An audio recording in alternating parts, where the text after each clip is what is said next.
Freestyle the news. Classy. Watch the pocket side, check the optics. Politics the brand, but most flex the gossip. I saw the roster, y'all drop the doctors. One piece at a time like Netflix with Chopper.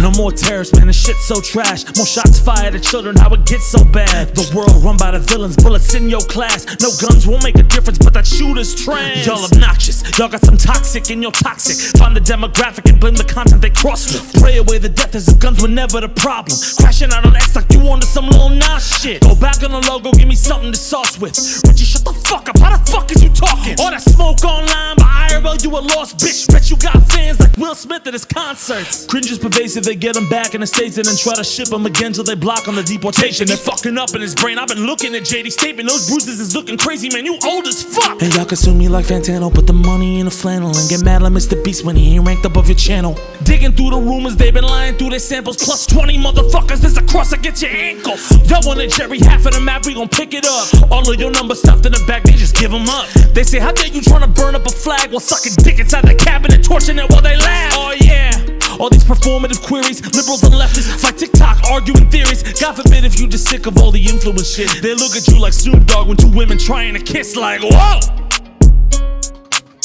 Too soon? Not Lightyear. Oh God. It's almost like shook. So all those boxes back there are actually like decorative shit that I have in the new space.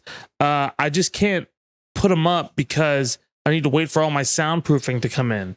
Because right now my room sounds like a fucking cavern in the middle of the ocean. Hey, thank you guys so much for watching Freestyle the News. If you like what you heard, please be the best like button in your police precinct and end up planning an elaborate high-stakes heist for you and your whole precinct as you battle your police captain, your best friend, Chelsea Peretti, and your then girlfriend slash rival who used to be rivals with you but now is your girlfriend. And then as you're trying to finish up the heist, she ends up finding the belt, and then inscribed on the belt, that's a spoiler, watch Brooklyn Nine-Nine.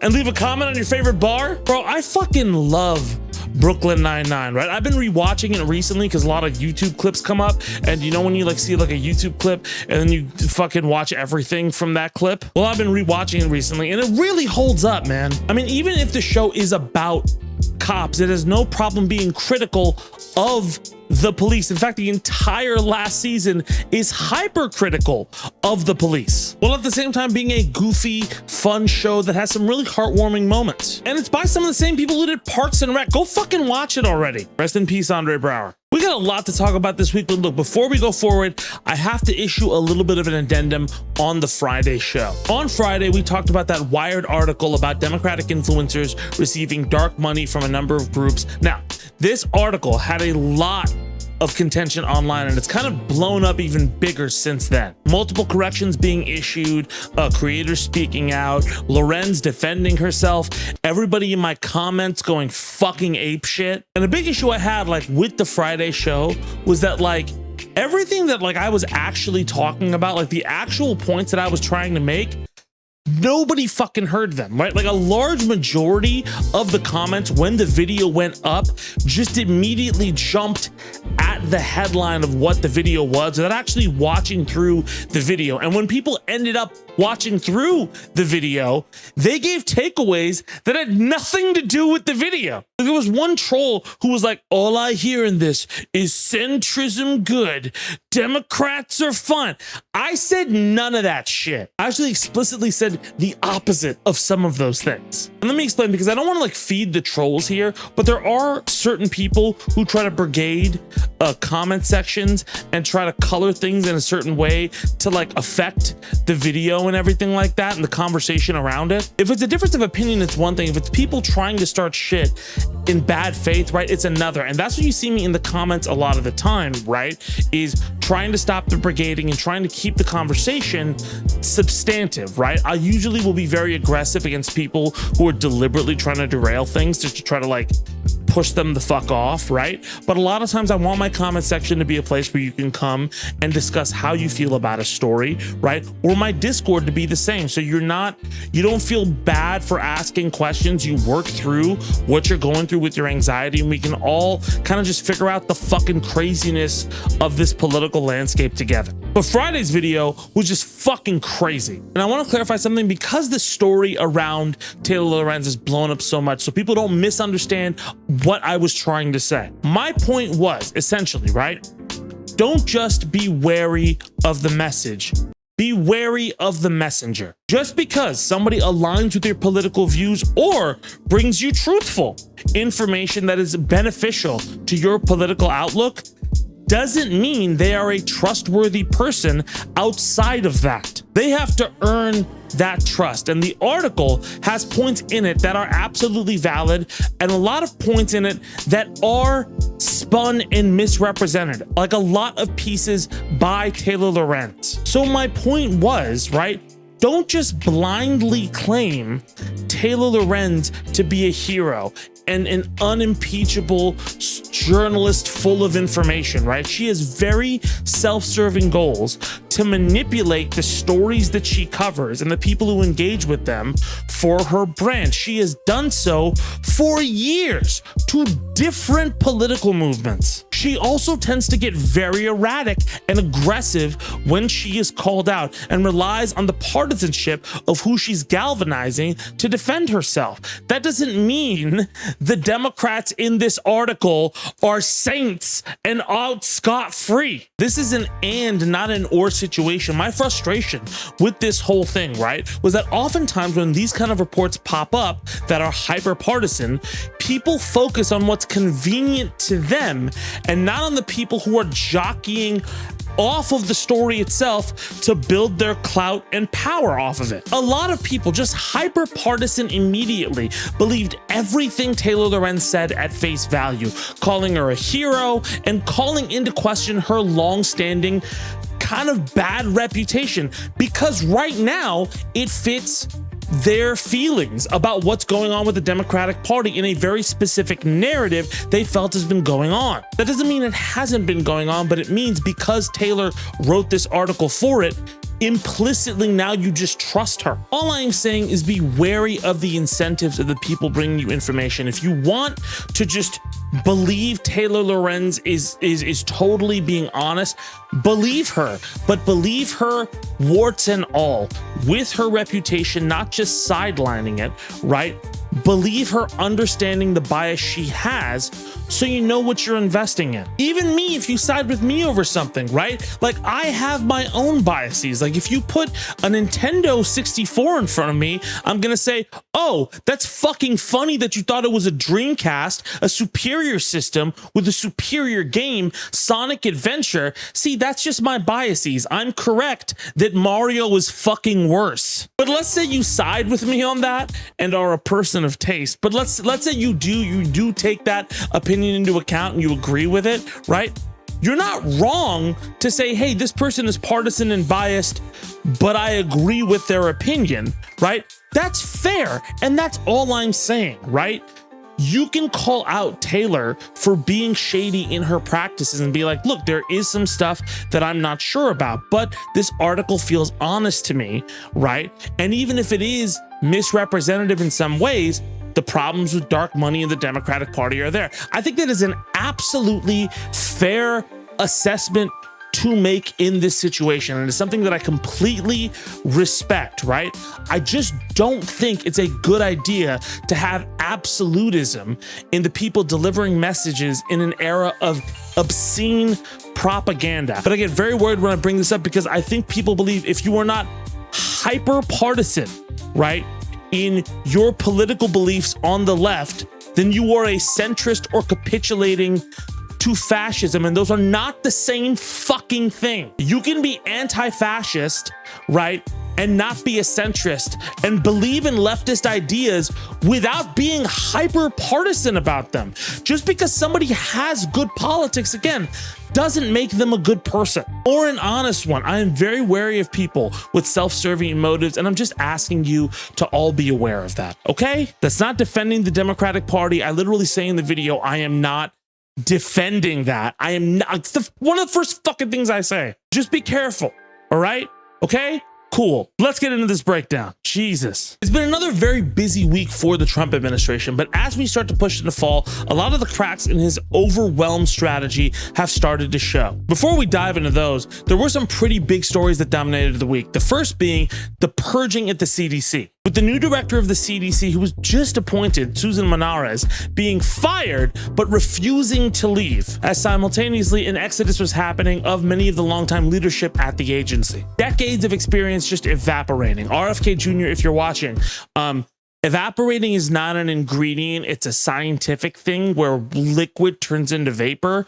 You don't need to ban it. Okay. It's fine. It's not in your vaccines. Well, vaccines do. No, don't. Now, reports came out shortly after, right? That Manarez clashed with RFK Jr. over vaccine policy, with leaks alleging Stephanie Spear, a top aide to Kennedy, accused Manarez of incompetence after the agency workforce had been fucking gutted by the Trump administration, and tried to either force her to resign or fire leadership while accepting weird vaccine recommendations. And Manarez refused, and now RFK Jr.'s deputy Jim O'Neill is gonna have her job.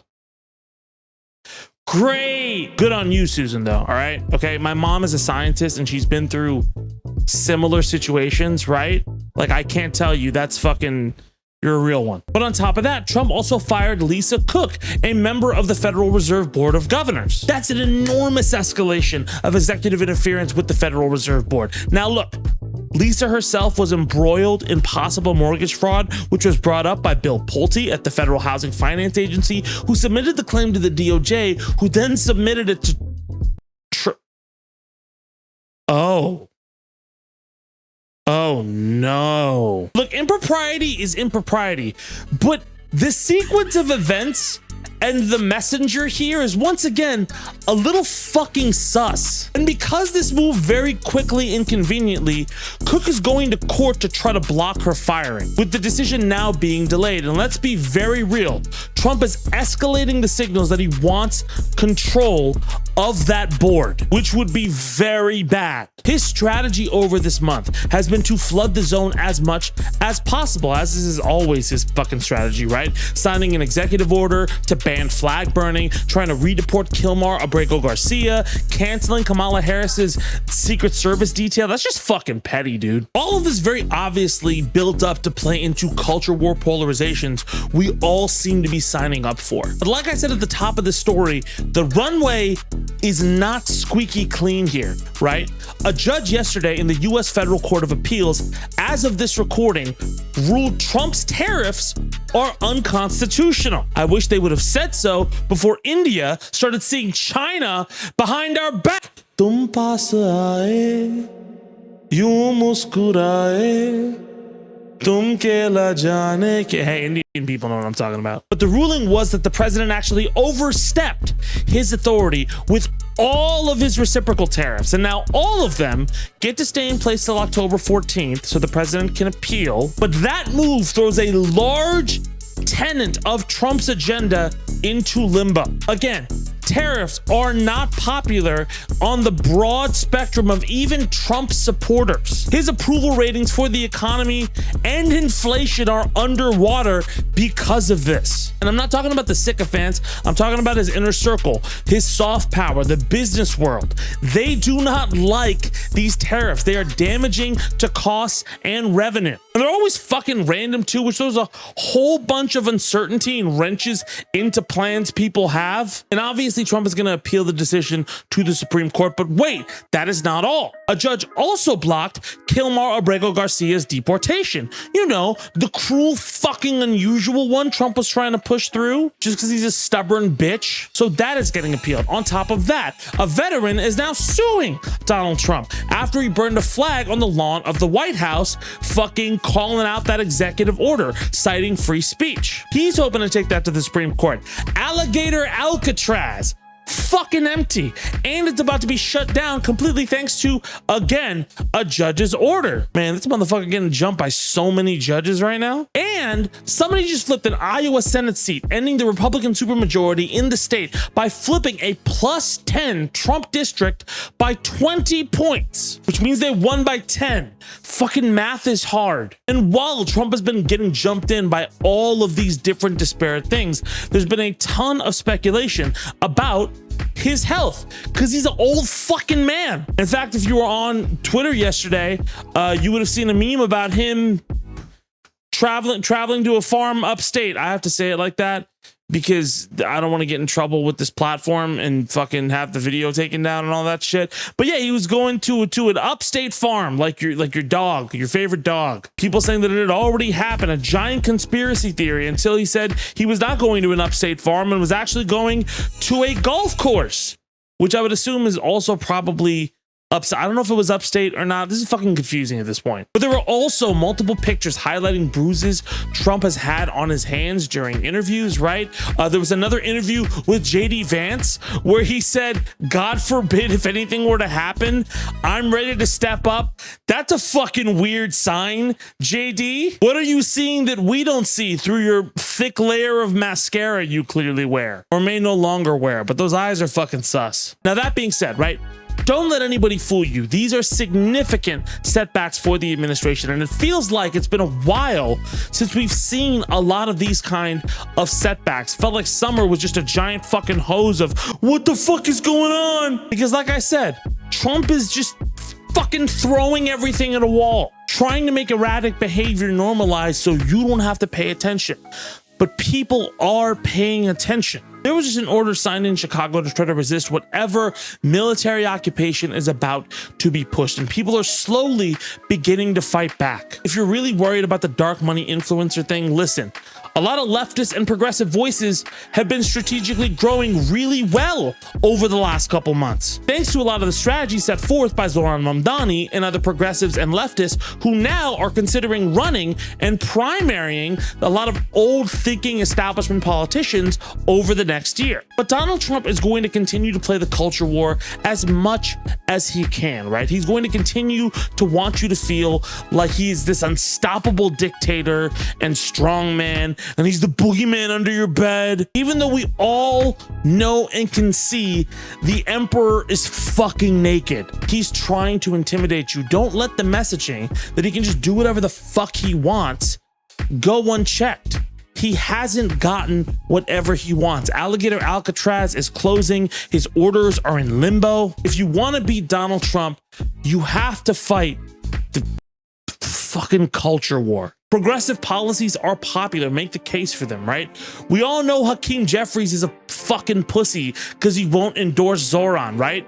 Open the gates like Mamdani has in your community, and the dark money in the think tanks won't be able to talking point their way out of an ass kicking. Even if you don't like me, I want people to succeed and make the world a better and more interesting place rather than a fascist one.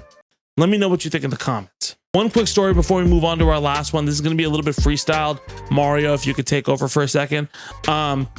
There was a shooting in Minneapolis, Minnesota. I know a lot of you have already heard about it. A lot of you have seen the headlines, the thoughts and prayers debate going on again. But one aspect of the shooter was that the shooter was trans. And that is something the conservative world has fucking seized upon. And that is obviously gonna feel like shit to the trans community as a Muslim who always has to deal with any time a nefarious Muslim is in the news. We are apparently all of that Muslim. We're all just automatically that, right?